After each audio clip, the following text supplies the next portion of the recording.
Hey everyone, welcome to a really special edition actually of the L&D Companion webinars. We are delighted to have with us Professor Alison Leary. So Alison is someone that I've known for a number of years and has always been such a great supporter of radiographers and allied health professions in general. I am really excited for this Q&A discussion. I'm sure there's going to be lots of questions that are going to come Alison's way. And once we can delve into some of the discussion points, some more that come from them as well. So thank you everyone for joining. I think we can see the numbers still sort of coming in as we come along, but we'll crack on because I'm conscious of time. Professor Alison Leary is a Professor of Workforce Modelling. We came into discussions, Alison, didn't we, during a study evening we put together a few years ago at Guy's and St Thomas's, and I'm pleased to say we stayed in contact ever since. Alison, before we get started, some people may know you from your work, but do you mind just giving us a bit of background, and if possible, if you don't mind, perhaps how you got into becoming a nurse first, because it's always nice to hear people's backstories, and then through to some of the work that you've done recently? Yeah, sure. Well, thanks for inviting me, Foddy. Yeah, we've known each other a while now. So I am, Professor of mathematical modelling, essentially. So I'm a mathematician these days and a registered nurse. And I started my career as an engineer. So I did an electrical engineering apprenticeship, and I worked in that for about 10 years. I worked in biomedical engineering, and then I went into nursing at King's College in Guy's and St Thomas's. So stayed pretty much in London. I also worked in oncology for quite a long time, and through that I started to work with the National Cancer Action Team, which was about 20 years ago now, over 20 years ago, on cancer improvement and modelling in cancer, and that's how I kind of got back into maths.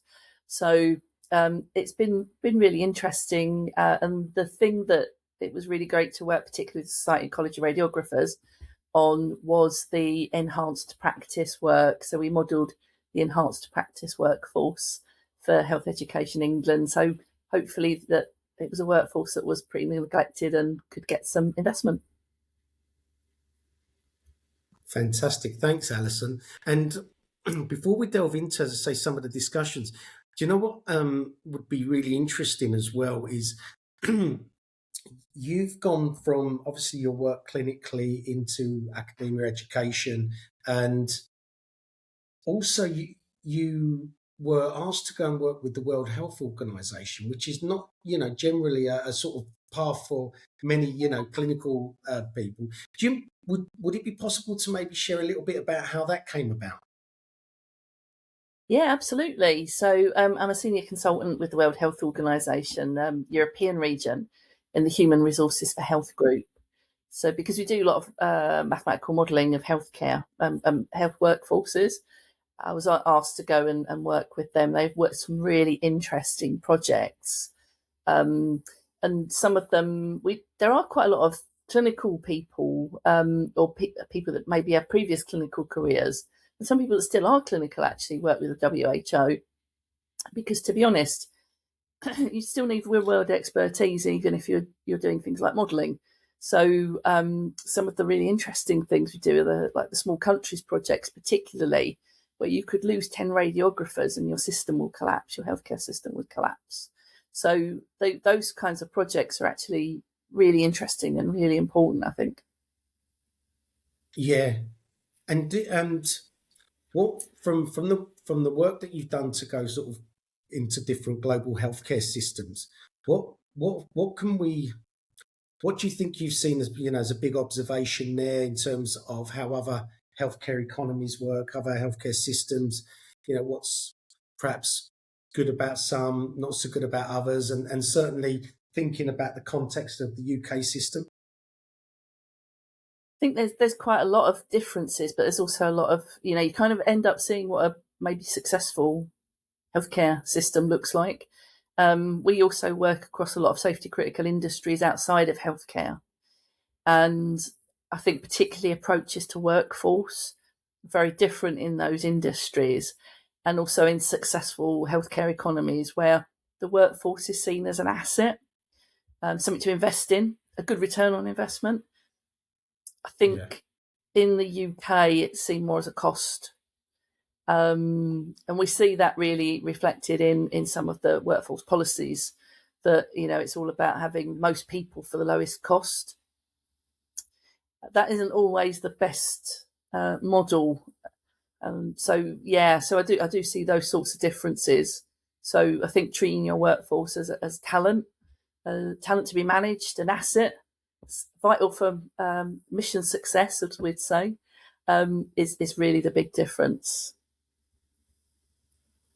Yeah, I mean, and it's really interesting hearing you say that, Alison, because obviously now, for health and care, so anyone registered with the HCPC, or at least I think radiographers, I'm sure, I think maybe it's done at different times. Radiographers have just had to renew their HCPC, and what was interesting about this time around, and having set up the L&D Companion, is I spoke to a radiographer who's been here for 20 years, but was originally from New Zealand. And the conversation we'd had, which was interesting, was that in New Zealand, where she was quite heavily involved in CPD, because she was one of the radiographers that called up for audit. And what she had said was that actually there was a mandatory requirement for the employer to support the CPD of radiographers, maybe even indeed, let's say, healthcare professionals, but indeed radiographers, and that obviously here it wasn't as the actual mandating wasn't really there. Obviously, there is CPD support coming in different avenue paths, but what she had said was that there was actually the obligation in New Zealand, and I found that quite interesting, because anywhere where there's a requirement for CPD, you would like to hope that actually there is also a mechanism to support, both in terms of time and in terms of funding. I wonder if you could just talk a little bit about that in your experiences going different parts of the world. Yeah, I mean, it's unusual to have mandated CPD, but I think a lot of countries and a lot of professional groups have some sort of mandated development that employers have some sort of responsibility for. And you actually do find this quite a lot in other safety critical industries. So the airline industry, for example, that sort of updating and practicing is mandatory and paid for by the employer. I think in the UK we have a model where people are a lot more dependent on self-funding. So aside from the sort of the mandatory training, particularly for people that are in the NHS, increasingly I think we see more people funding themselves, particularly if they want their career to progress. And that's problematic because not only is it not great in terms of talent management, you've already got very highly skilled people and you want them to either maintain their skills or develop their skills. It's also a big disadvantage because we know that people like women have less access to things like CPD. And the healthcare workforce is predominantly female. So it probably does affect that workforce more in terms of sort of, equity and equality and access to development. In fact, we see in the healthcare workforce something that we call the sticky floor. Christine Williams calls the sticky floor, where most people have heard of glass ceiling. You can't progress. But actually for women, particularly women that work part-time, have less access to CPD, therefore less access to promotion. The sticky floor pulls them back. So that can be an issue as well in terms of maintaining and retaining a really good proficient workforce. Yeah. You know what's interesting with that, Alison, is straight away, there's echoes that the challenge is multi-professional as opposed to like maybe just pocketed into one profession. And with you mentioned about some of the work you did with the enhanced practice. What what was it that, I mean, with regards to that particular piece of work, from the perspective of radiographers, what was one of the things you identified as perhaps what could be seen as opportunity for radiographers within the enhanced practice, and perhaps some of the things that radiographers perhaps need to be vigilant on? Because now is where obviously we're starting to see implementation, right? Yeah, so I think radiography was pretty good in that it kind of really latched onto enhanced practice, the concept of enhanced practice, and started to define it. So the college started to say what enhanced advanced consultant level practice was, probably more than before other professions did. So I think that was actually a really helpful thing. I think because radiography's changed so much and diversified quite a lot, particularly over the last sort of 10 years, there's quite a lot of opportunities to sort of diversify what enhanced practice is. So when we talk about enhanced practice, we're talking about experienced, proficient frontline workers generally. Rather than advanced practice where people perhaps are more specialised and are doing more complex work, people working at an enhanced level of practice hold quite a lot of risk, and they're usually teaching the next generation, and they're also diversifying their work too. So we see that in that sort of that group of radiographers that are in diagnostic and therapeutic radiography, who are maybe starting to run clinics. We saw that particularly in therapeutic radio. Oh, you've gone on mute, Alison.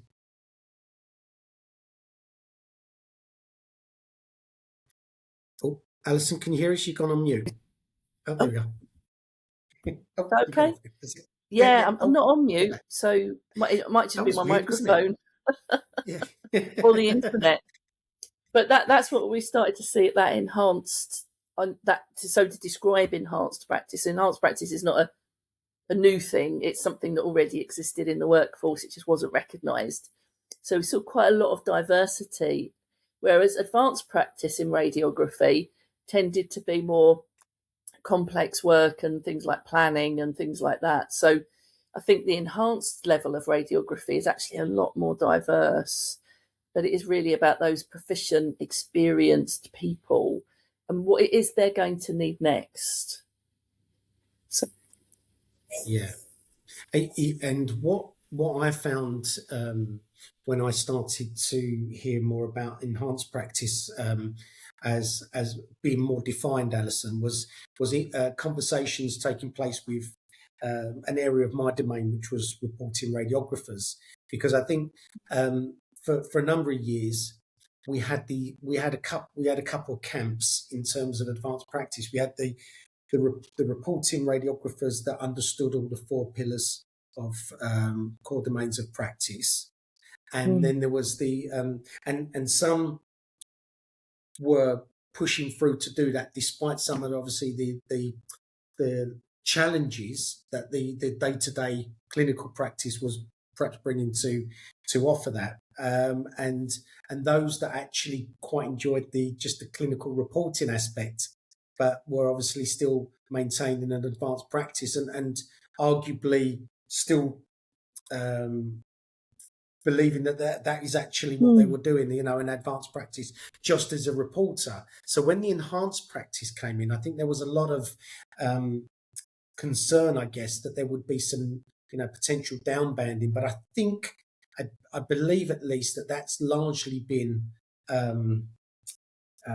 managed now. Do you know a little bit more about that aspect of it in terms of whether there are sort of concerns about downbanding around someone who can maybe not demonstrate that they're a full advanced practitioner, but then fall into an enhanced practitioner bracket?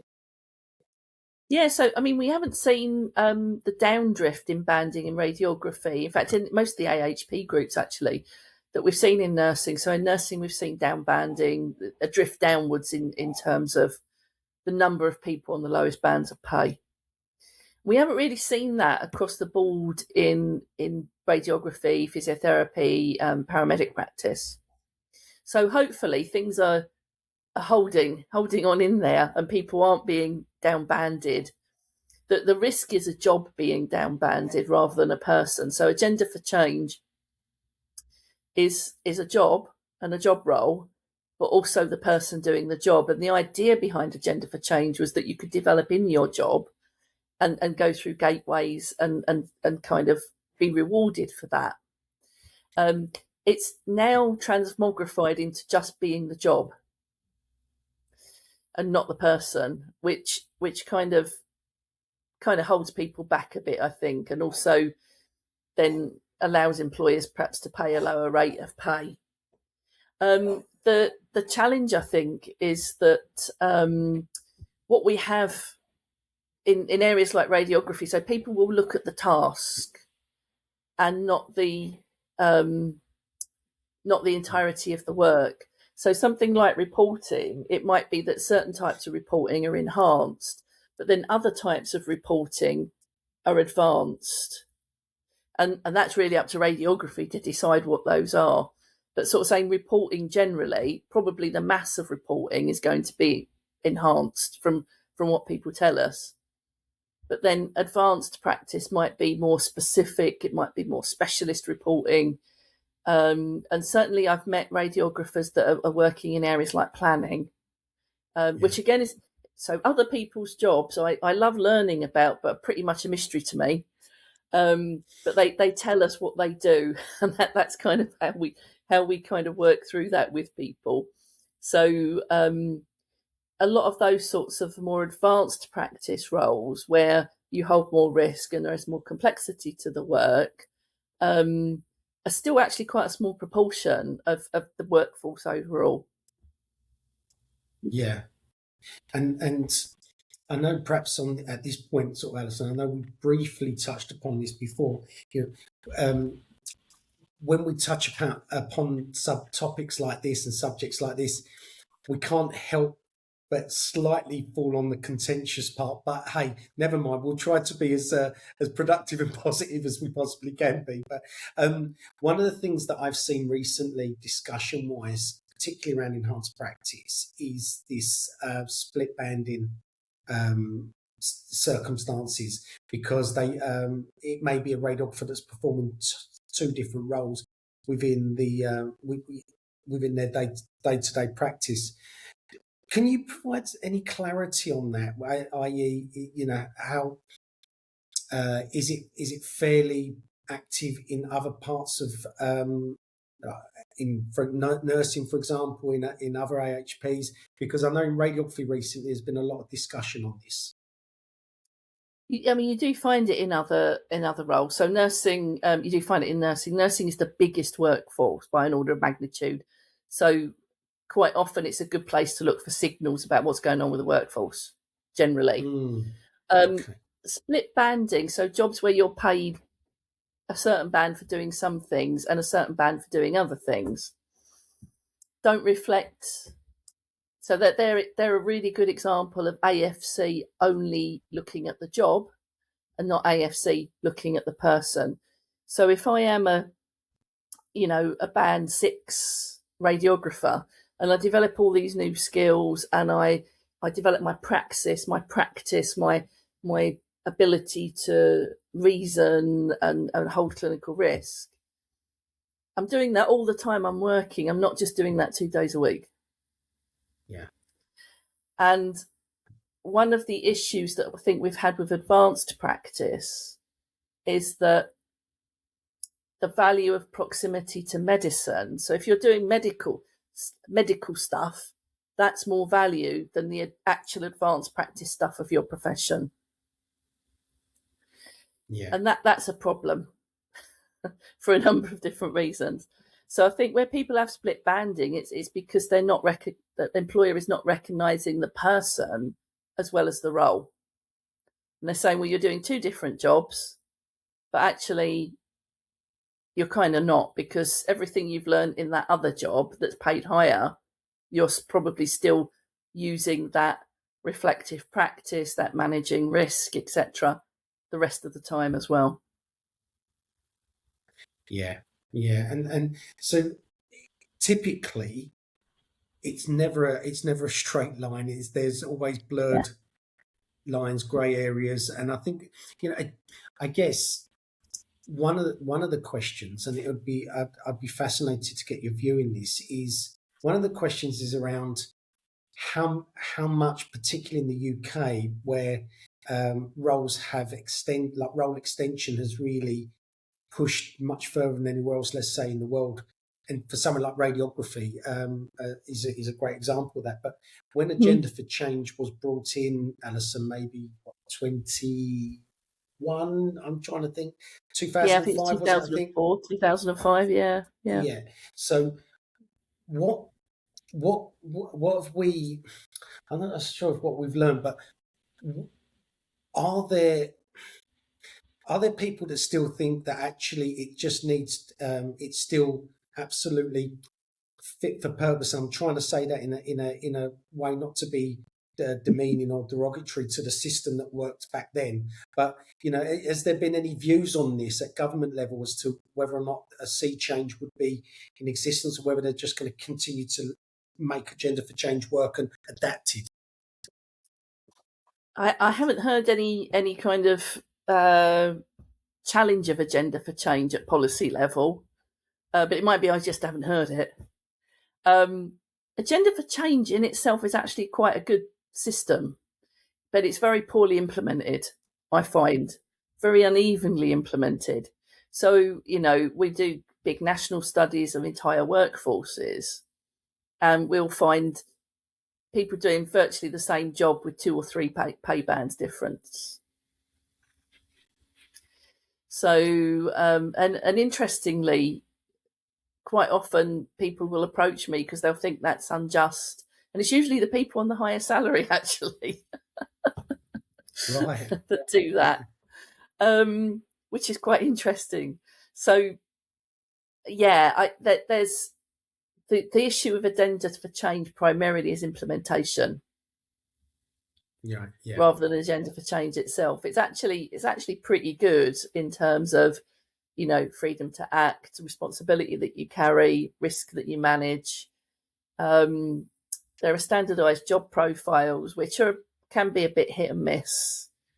But otherwise, it's actually, quite a good system for a very big workforce. If you think there's over 1 million people in the NHS that would come under Agenda for Change, so it's actually a reasonably good system, but you have to be really, really quite careful when you're implementing it as an employer, but also when you're requesting job reevaluation as an employee. I think a lot of employees don't realise they can ask to have their job reevaluated. That's interesting. Because very few do.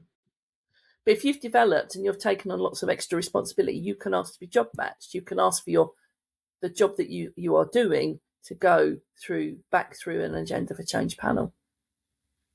And I think that's really useful, really, really useful advice and guidance there, Alison. I think just for anyone listening to ensure, because I think one of the things that we've promoted with the L&D Companion is around accountability and self-efficacy. So for radiographers, Alison, to take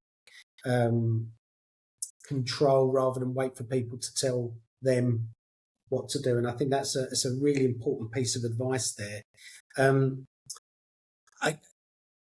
Something I did want to speak with you about tonight as well, Alison. I'm conscious that I'm getting you're getting all the questions from me at the moment because the delegates are a little bit camera shy, so that's fine. Well, I've got plenty of questions, don't worry. But one of the things I just wanted to tackle with you today, Alison, is maybe some growing noises in the background around role extension.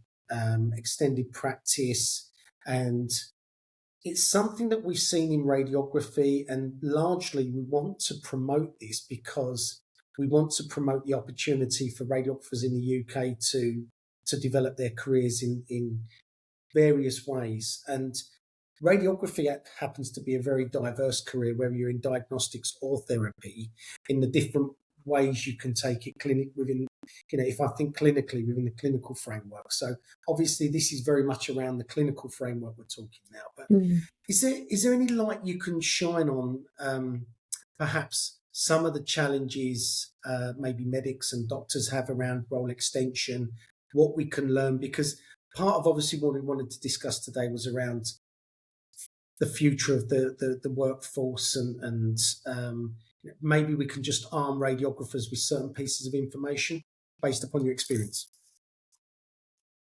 Yeah, I mean, I think that there are significant challenges, and it's a sort of reflection of the NHS, particularly workforces, is what we call boom bust model.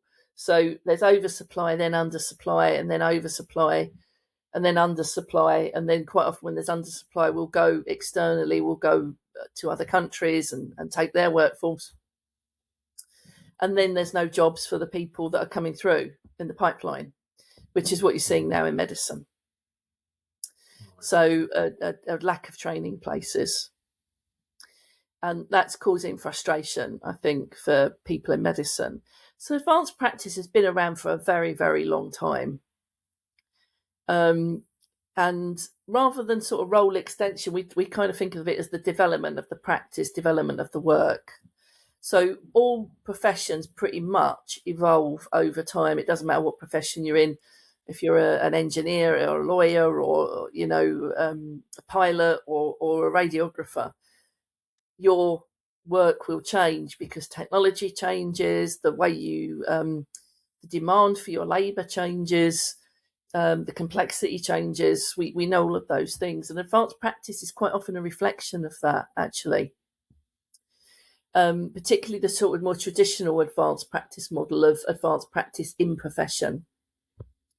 About 10 years ago, the ACP job came along with this sort of multi-professional advanced practice role, which kind of muddied the waters and had very close proximity to medicine, and was pretty uneventful, actually. But now I think because there's a shortage of training jobs for doctors, there is a perception now that advanced practice is taking doctors' jobs and it's substitution, which is completely predictable. And it was kind of predictable that was going to happen. Looking at the data, we don't really see mass substitution like we do in nursing. So in nursing, we see mass substitution of registered nurses with other workers. But we don't really see that in medicine. In fact, the medical workforce has grown. But what we have seen is an influx of internationally educated colleagues that have come into medical jobs. But the issue then is that there is a perception that the development of practice of other professionals is now territorial incursion into medicine. And some of it is. So there is what we call jurisdictional overlap. There is technical knowledge that both groups hold. Reporting is probably a good example of that. However, each professional group has different praxis. It has different ways of practicing. It'll have different risk appetites, for example. And one of the reasons the sort of multidisciplinary team or interdisciplinary team works is because of the different risk appetites that different professional groups hold. So people like pharmacists and nurses are very risk averse. And medical colleagues are used to perhaps taking more risks. So the idea is we're all complementary and we kind of make this matrix up that kind of helps create safety.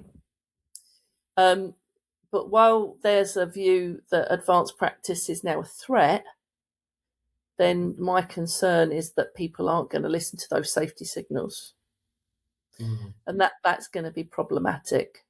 It also means it would perhaps stifle the natural evolution of other professional groups, which we need to happen. So that I think there are some concerns around that. Yeah.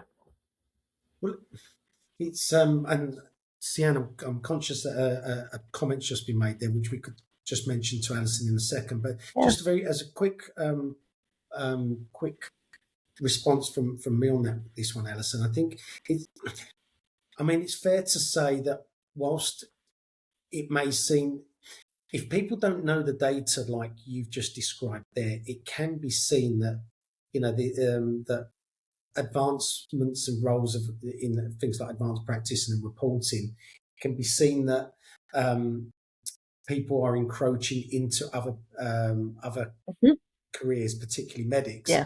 But actually, that there are other factors in play here. For example, the mass international recruitment that, like you just mentioned there, that we are acutely aware of. And one of the things perhaps we could tackle at the end is around the early careers radiographers and what we could, the best we could do to try, advise them in their as they go through their career. But what strikes me here is that we have to be careful, don't we? Because if we think about radiography, and I'd love to get your view on this from a nursing perspective, is that we have fought hard, for example, to ensure that with radiographer reporting that an ultrasound that the standards are as high as they possibly could be, so that there is no dilution of standards. But in the protection that we've perhaps seen from radiologists with radiography, we to a certain degree have seen the same with assistant practice, and maybe I just wanted to just get your view on that. Is that, again, that may not just be a radiography phenomenon, but we have to be conscious, don't we, that we can't have one rule for one and not for the other, because the assistant practitioner role at the moment is fairly crucial to the running and HCAs. Yeah, I think the support workforce is like, the NHS wouldn't run without the support workforce, quite frankly. But it's a different level of practice. So we talk about enhanced, advanced consultant level practice, and associate and assistive practice are other levels of practice. There is a question about those people doing work which is high risk holding work, and for very low pay. So there's a question there about exploitation. But there's also a question, because this is something you do see in other professional groups, about seeing fully registered accountable professionals as being the associates of medicine, which they are not. It's a different type of practice. It's not a subversion of medicine. When you look at those different professional groups, they are all independently registered. They all have regulators. I often, unfortunately, have to remind colleagues sometimes that a doctor is not going to stand in front of the HCPC or NMC. If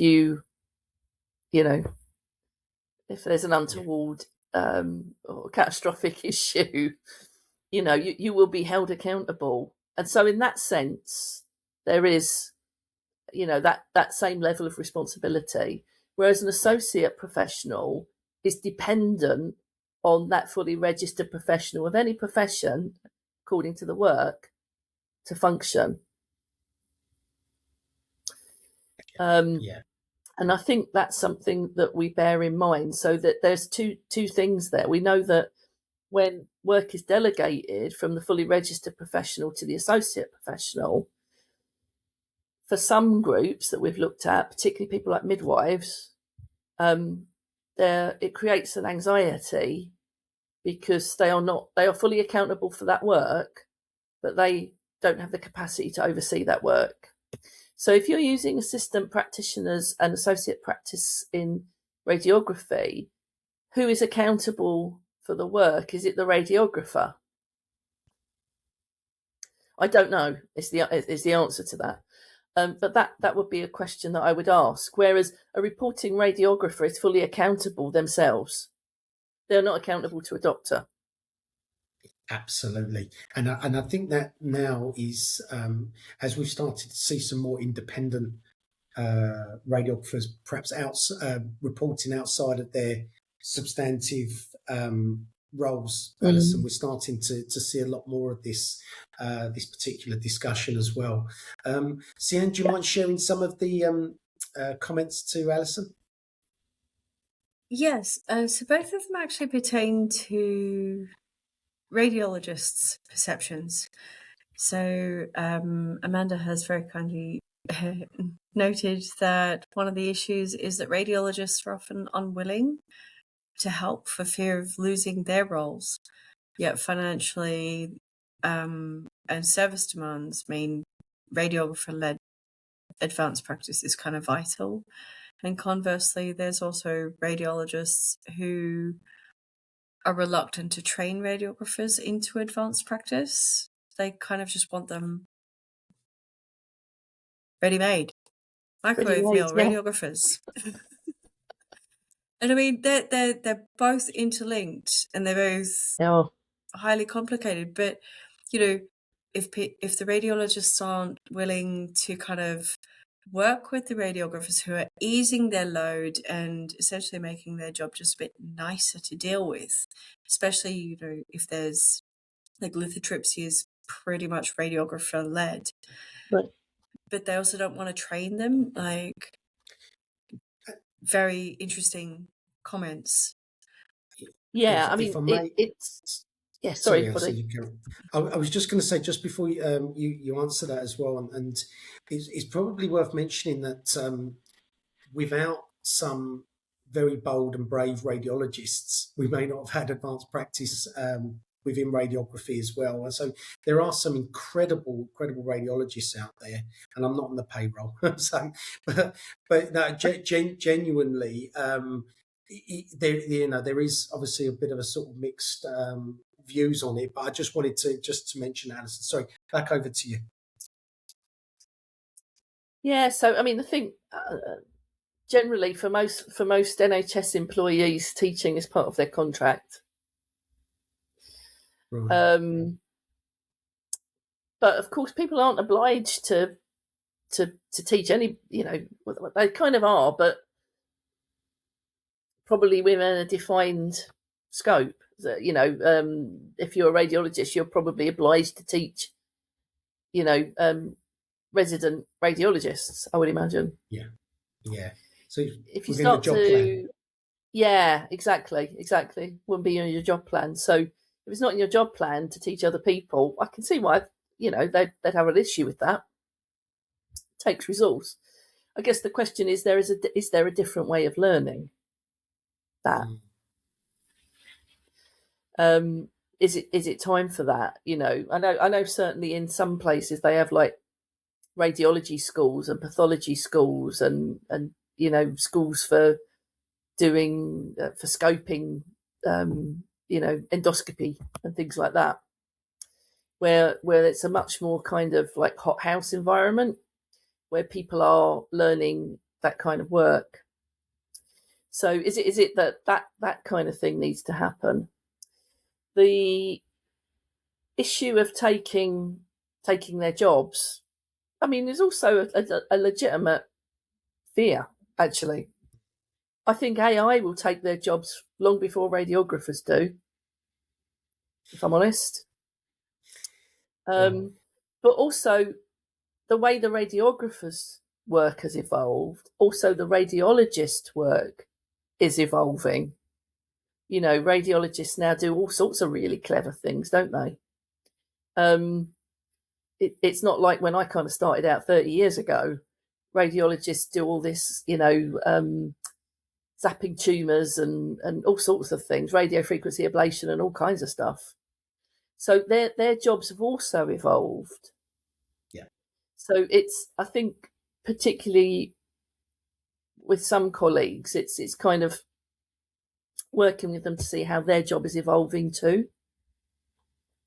And then kind of how are we going to redistribute the work here? And having that conversation, and particularly having that conversation with Royal Colleges. Yeah. And as far as you're aware, Alison, are those conversations actually happening? Because and before you answer that, one of the other things I wanted to add is also the point you made around, is it time to maybe look at different ways of learning? And we're fairly traditional here in terms of, most healthcare professions will require a degree in a higher education institution. But forgive me, Sian, I'm going to jump in on one of the points that's made here, which is around is the crux of most of these issues that we spoke about, down to funding, right? So I'm jumping from a couple of things to another here, but hopefully we'll bring it into one discussion, which is the cost of funding at higher education institutions, so at university level, and then the cost, of funding the actual roles in clinical practice, Alison. So I'll be great to get your thoughts on that. Yeah, I mean, the sort of funding of education is a challenge. But it comes down, I think, principally to seeing the workforce as an asset that you invest in. And that's for all of us, for employers, for taxpayers. We want good care. We're going to have to pay for it. That includes investing in our public service workers. If we want good quality care when we need it, that is delivered by a workforce primarily. It's not yet delivered by AI. No. If we want our risk managed, that is also primarily delivered by a workforce currently. So for me, it's turning it round and thinking about investment. And that was very much the enhanced practice work. So the enhanced practice work really was to help HEE, as it was then, invest in this workforce and build a case for investment, which then manifested itself as an apprenticeship. So, yeah, I mean, I think unfortunately we are in a place where, funding is constrained. But I can also see other partners coming in and wanting to develop that workforce. Actually, you do see that in some areas. So in some medical specialisms, for example, the pharmaceutical industry plays quite a big part in no strings developing the workforce and even funding jobs. Yeah. So, I think we're probably looking at a more liberalised funding model in the future. I've absolutely heard that in the past, actually, Alison, and it's fairly business as usual for the pharmaceutical industry, as much as it could be agenda driven. I was often told not every agenda has to be a bad one, but they do fund a lot of programs and they're fairly good at it. So we could learn potentially a bit from that. And I'm actually coming to the conclusion of thinking that we probably underutilized our industry partners and industry providers, because we're kind of concerned about things like anti-bribery acts and stuff like that to, maybe perverse incentives. But we could reverse it, particularly around education, to get, perhaps some programs out that are funded by industry, because in the UK at least, without the NHS, we don't, they won't have, there isn't a business to have. So, I think that needs to have a reapproach. Yeah, and partnership working works in quite a lot of specialisms quite well. Partnership working with industry rather than, the issues around influence and bribery, those industries are extremely highly regulated, yes, particularly pharma. So, in fact, probably more regulated than healthcare is itself. So, generally partnerships work quite well without the issues around influence and bribery and all of the more complex issues. So, and they've worked for decades. So we've seen that in pharma, in equipment, medical devices industry. Those partnerships are quite long standing. Yeah, and I mean, interestingly, because I spent some time with AXREM. I am aware that the code of conduct for members is fairly strict, but I think what would be quite useful is awareness programs of what can be done in the context of that very, very well. And I keep coming back to thinking about investment in your customers' workforce in whichever way that looks like, as opposed to, you're going to go for a game of golf or for a night out or something like that, which is, so these, I think these are the areas actually, Alison, I think, and I'm glad you raised that point, because it's something that I am fairly vocal about. I think we need to all work collaboratively to try and understand, tackle this problem together, because it's all our problem, it's all our challenge, as opposed to just the NHS's challenge. Sian, we've got some more comments here, haven't we? Some interesting ones. We do. One of them is, I will state it just as a comment, because we have actually touched on it a bit, but it's also just how much radiologists are tied and focused to their PAs. Guessing that's practicing associates. Just for any students out there who get confused by all the acronyms, because there's just no space to support training. I think it's their programmed activities. Okay, there we go. So cool. yeah, so doctors, thank you so much, because PA could be so many things. Anything.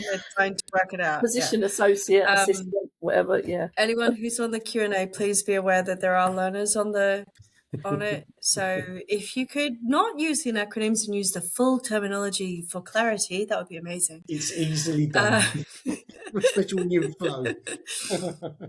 I was doing preliminary clinical evaluations, and I wrote no bony injury, NBI. I got bored. I understand why it happens. However, we do have a question. Actually, I think it's really interesting. I think it does also touch on and lead nicely in from what you guys were just talking about. So as a newly qualified diagnostic radiographer, what steps can I take now to help implement and potentially influence improvements for the future? Also, kudos, Yusuf. Love that question. So take it away, Alison. So I think there's quite a lot of things. I don't know how common preceptorship is in radiography. Yeah, when you're newly qualified, is it quite common? It's being redefined. Unfortunately, Alison, for many years we've been utilising the nursing preceptorship, which perhaps has been not as useful for radiographers. But but it has been redefined recently with the SOR. So get yourself a preceptor, would be my advice.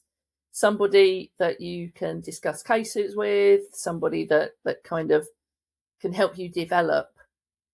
And also, it can be quite helpful, I think, to look at the political landscape you work in. So most people in healthcare are so busy doing their job.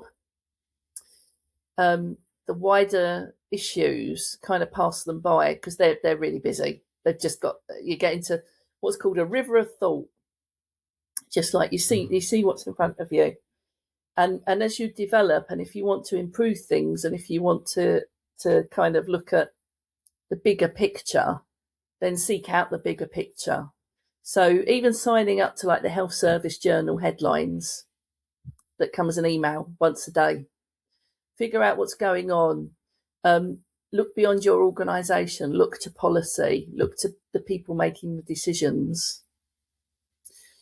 And then I think that can really help you develop a skill set that can help you then with things like improvement locally. And the other thing is networking. So the power of networking is actually really important. So, you know, if you get the opportunity, go to meetings. I'm not sure how radiography is organised in terms of professional peer groups or even trade union activity. But those sorts of things where you can network with each other are actually really important. Yeah, absolutely. And Alison, I am so pleased you touched upon that, and that was a really great question, Yusuf, because there was some great practical guidance there. But the thing that the very thing that Siam refers to as the imposter phenomenon, as opposed to syndrome, is actually at play here, right? Because and I think healthcare as a whole is beholden to, it's a bit submissive to this idea that somehow as healthcare professionals they have a different sphere, but actually more and more now than ever we need to be involved in these sort of things. So that's what you just described. I think is very, very much a challenge for healthcare professionals, not just radiographers. And I don't know, I mean, from your perspective, Alison, was there a thought process? Because obviously, perhaps when 15, 20 years ago, social media wasn't as big as what it is now, but it's there now, isn't it? And in our personal lives, we're using it, but yet we're not necessarily using the power of it from a professional perspective. And we fear getting left behind, because as AI starts to kick off, if we're not in the game, as you just described there, the influence can come from other professions, and we may unfortunately get the version of the future of healthcare that maybe isn't ours, it's someone else's. Yeah, I mean that is a possibility, that's a possibility for I think most people working in healthcare actually. And actually you see that now, you see policies just landing on the system, and then the people that work in the system have to try and make the policy happen. So having adequate representation through like the College of Radiographers is actually really important, and taking part is really important as well. So, if you, even things like filling in a survey, having your voice heard through your representative body is so important, because they're the people that are going to respond to Department of Health consultations or consultations on AFC. So make sure that you take part. If you don't have time to do anything else, take part in whatever your professional association is doing. Also, I think it can help build confidence. Yes. So you've got a fairly safe place to test out, maybe challenging things, because you're testing it out with friends. And the thing about like imposter, unless you're, I think most people have it at some point. I'll certainly get it, but you're in the room or you're responding to something because of your expertise in your role. I don't really know anything about radiography, so it involves big machines and radiation. That for me is enough to know it's skilled work. And I know it's way more complex than that. So, being clear also about what radiography is, claiming what we call in nursing, claiming your agency, claiming your uniqueness, your unique contribution is also really important. You kind of have to work that out too. What is your unique contribution? Because that, I think, then helps people be more confident when they're in the room with other people, other professional groups. Yeah, I mean, goodness me, Alison, I'm going to go back over the transcript because there's some nuggets you've given us tonight. And I think the claiming your agency, if there's one thing that I would really encourage radiographers to think about is that point you just made there, which is that we owe it to ourselves, because if we don't speak up and then change happens around us, we've only got ourselves to blame, right? And I think this is something, Alison, that I've really been trying. Well, it's my utmost job to amplify the voice of radiographers in this space and in general in social media, and just to have you to be able to to have your wisdom and everything has been great. We got about 5 or so minutes, and then we're into extra time added on, a bit of VAR. So what I just wanted to ask you is there, in terms of, I mean, we've had one of the questions regards to newly qualified and everything, but in terms of the future of healthcare and in general, what can you sort of share with us that you're happy to around the direction of travel that we should just be aware of in radiography and healthcare in general, that we can just take our lens on and be prepared for it and so on, just from your experiences? I guess if you work in the NHS, in any of the 4 countries, there are quite significant policy changes happening. And in England, there is going to be, I think, another workforce plan.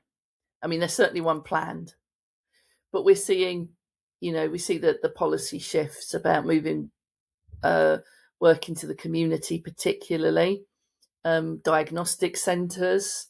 I think those are all things that will affect radiography. AI. I think, obviously, with imaging, because imaging is one of the sort of the more reliable ways that AI probably is going to, and we've seen lots of big trials actually of AI as well in particularly interpretation of images. There is a constant push to deprofessionalise the workforce to bring the costs down. And I don't know about you guys, but I really do not fancy sitting in a big machine with radiation and not somebody that's not entirely skilled running that. So again, being really clear about radiography and its agency, I think, is actually really important for the future. So take down those signs that I see in every department saying, we can't tell you the results because we don't understand them, because that's the message they give. Do all the stuff that actually helps people understand your role rather than taking away from it. I think that's actually really important because it is complex work. You do complex, high-risk work, and people need to know that. Yeah, absolutely. And just in terms of CPD, what practical advice could you give people, Alison, when a lot of the advice people would give is you're doing CPD every day, and obviously that's true to a certain extent, but obviously when you have to then reflect on the practice and stuff, you have to almost get into a habit of it, because otherwise it can feel like Mount Everest to try and particularly if you're called into audit. Is there any practical advice you could give people on how they would approach CPD? Yeah, I mean, I think CPD is kind of so one of the things about CPD actually is use your appraisal to maybe set some goals in terms of what CPD looks like for you. So I'm not sure what the HCPC's requirements are in terms of CPD, but certainly enhanced practice, proficient workers are capable of what we call reflection in action. So they can make a decision in the moment. And you develop that generally by using reflection on action. So when you're more of a novice, when you're starting out, you're seeing things, you're reflecting on them, you may be discussing them with colleagues. So and that's how you develop that kind of, I can cut a few corners and I can, because you can do it safely when you're more experienced. So I think being open to different types of learning as well is quite important. A lot of people think of CPD as the sort of the more formal learning, but actually you are learning every day, but only if the environment's right. So I might challenge that actually. you're gaining experience every day, but you're not necessarily developing if the environment isn't right, and you can't reflect on the experience that you're having. So, Well, and sorry, carry yeah, on, Alice. no. I was just going to say, I mean, I think my additional challenge to that point is that we still need to breathe and encourage an environment where people can have the time to do that reflection. Yeah. Otherwise, they're just going from one day to another, and then until that point. And a very quick example is a very good friend of mine who's a radiographer but also a clinical director who got called up for CPD and was possibly more challenged at that point because of his own bandwidth to log his CPD. So he had to go Right. back upon all of the things and his experience and all the teaching that he'd done. But actually, from a perspective of, like you said, that reflection, he just wasn't able to do it on and take hold of it. So yeah, I think that's really, really important feedback that you've given to us. Yeah, sorry. I was going to say, I mean, so certainly in a lot of professions and in nursing, the revalidation requires you to reflect on and document the reflection. And it might be that, people want to, if they're doing reflection in action or reflection on action, particularly for something difficult, sometimes things like journaling can help. And actually, there's quite a lot now around the helping people process work emotionally in things like journaling. You don't have to do it every day, but occasionally, and keeping a sort of anonymous. Obviously, you don't put any clinical identifiable details in, but journaling and reflecting in the moment, even if it's just short, and then you've got some evidence that you've done that. That's thank you for sharing that, Alison, because actually, as a takeaway for me, it would be very good to see how we can create support mechanisms that can make that process as simple as possible. If I think about it now, the ability to just sort of jot something down at that first moment, but to be able to do that and give someone the tools to that would be brilliant. Alison, I have really, really enjoyed today's or this evening's talk. We can't thank you enough. We know you've had a long day, and we really appreciate your wisdom, your counsel, your guidance, all of it practical. Is there any final points you'd like to make from your end? Any closing remarks? No, but thank you for asking me. And one of the things that I really love about my job is I get to meet lots of people that do lots of different types of work. And I think radiography is really, really interesting. So it's been lovely working. We haven't actually looked at them as a workforce for a while, but it was great working with them. And one of my fellow professors is a radiographer by background, so we often talk about that and reflect on it, actually. Oh, that's amazing, Alison. Thank you so much for being a supporter of the profession. Thank you for everything you do. Thank you for your time today. Thank you, everyone, for joining. Some great questions. And thank you, Sian, on the Q&A, as always. And Alison, maybe what we'll do is we'll do a revisit of this down the line as well. Sure. Before we just sign off, I have also said if anyone has any final questions, I've popped my email in the chat. We will try and answer any, because sometimes it takes a little minute to filter that through. And if everyone could just also, if you've got a minute, give us a little bit of feedback. That would be really, really helpful. But have an amazing evening. Thank you so much, Alison. It was so interesting. I've got a million questions, but not for today. Thanks. Thanks Thank for asking you, everyone. me. We'll see you again soon. Thank you.